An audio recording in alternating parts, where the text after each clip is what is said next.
Bonjour à tous, c'est Pierre-Alexandre pour Technoid. Aujourd'hui, on va parler VR, réalité virtuelle avec Samsung, puisque du 17 au 19 juin, il y a une petite attraction temporaire qui a été faite justement pour faire en sorte de démocratiser la VR. C'est ce que veut faire en tout cas Samsung en France.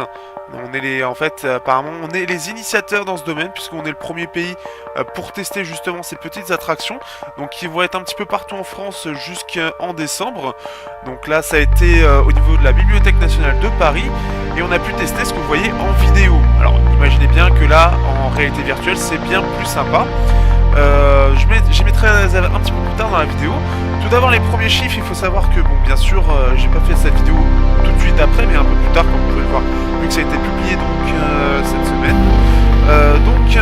Il y a eu quand même 42 000 personnes qui sont venues à cette petite attraction, parce que c'est une attraction bien sûr aussi qui est gratuite, qui est vraiment là pour voir la réalité virtuelle au travers des produits Samsung bien évidemment. Donc, on peut le voir en fait sur ces vidéos qu'on va se mettre justement à la place de la personne pour montrer un peu les sensations. En plus de ça, on a eu droit en fait des attractions qui sont adaptées, puisque on va avoir en fait tout un tas de trucs qui vont faire que, par exemple ici on va être sur des skis, comme si on était vraiment sur les skis. Comme vous verrez juste après, le roller coaster, on était sur des sièges qui bougeaient pour vraiment nous donner la sensation qu'on était dedans. Alors c'est pas parfait, on sent qu'on est encore au début, donc il faut adapter tout ça. Mais voilà, il y a des choses intéressantes. Il y avait aussi pour le surf, qu'on verra après, on était sur des planches de surf. Pour se prendre pour un DJ, on était devant des platines de DJ. Malheureusement, il n'y a pas la vidéo.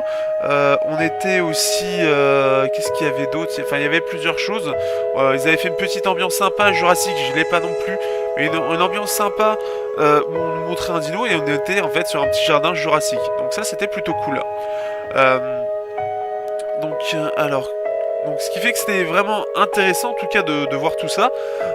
Et au final, donc on pourrait, pour ceux qui veulent tester tout ça, vous pourrez voir ça au Festival Main Square d'Arras et les Eurokiennes de Belfort, qui font que en fait vous pourrez directement tester là-bas ces attractions là.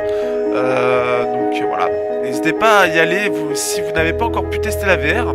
Alors pour les réserves que j'ai encore sur la VR à l'heure actuelle, c'est surtout que la qualité des vidéos ne suit pas encore. Les plus gros soucis que j'ai trouvé, c'est que tout d'abord la définition de l'écran n'est pas suffisante. Un écran 2K aujourd'hui reste encore très largement suffisant. Pour moi, il faudrait des écrans 8K pour pouvoir avoir un bon détail, puisque sur les choses proches on va avoir quelque chose de très correct, mais dès qu'on va vouloir chercher le détail un peu loin, on va sentir le flou, comme si vous étiez myope, et donc on perd un peu de cette immersion qui est vraiment très intéressante en VR. On va voir aussi les pixels sont encore beaucoup trop voyants et c'est problématique, ce qui fait qu'avec un écran 8K on aura quelque chose de beaucoup plus fin, et ça c'est cool. L'autre chose, c'est que ça manque encore un petit peu de fluidité. On le voit sur certaines captures justement, notamment celle du zombie qu'on peut voir là, où ça manque réellement de fluidité. On sent qu'on est un peu en dessous des 60 fps ou qu'il y a des décalages. Une bonne vidéo pour moi serait en 120 fps, histoire de sentir comme si on se sentait réellement dans la réalité, pour avoir quelque chose d'immersif et pas justement quelque chose qui saccade un peu et qui serait un peu désagréable. Et ça je l'ai ressenti un petit peu, ce qui fait que voilà, on n'arrive pas à se mettre dedans. Néanmoins, il y a un réel potentiel, et je trouve quand même si bien sûr c'est pour aussi promouvoir les produits Samsung, je trouve que l'idée est fort intéressante de pouvoir montrer au grand public toutes ces attractions en réalité virtuelle et montrer le potentiel au travers de ces images qui sont assez belles en général, que voilà, qu'on peut s'immerger réellement dans certains environnements. Il manque un petit peu la partie jeu, ça ce sera montré à la Paris Games Week, avec, si vous voulez déjà vous voir un petit peu ce que ça va donner, le Virtuix Omni. Ils vont mettre ça en place à la Paris Games Week, donc je compte bien aussi y aller.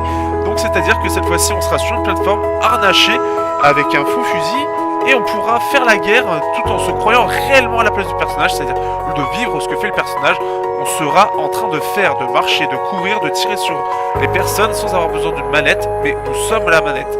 Donc ça peut être extrêmement intéressant, reste à voir comment ça va se développer les futures années, mais c'est quelque chose qui est pour moi extrêmement prometteur, et que donc je vous conseille d'aller voir, parce que voilà, il y a moyen que ça vous intéresse aussi, et peut-être à vous initier à la VR. Sur ce, à bientôt sur Technoid pour de prochaines vidéos.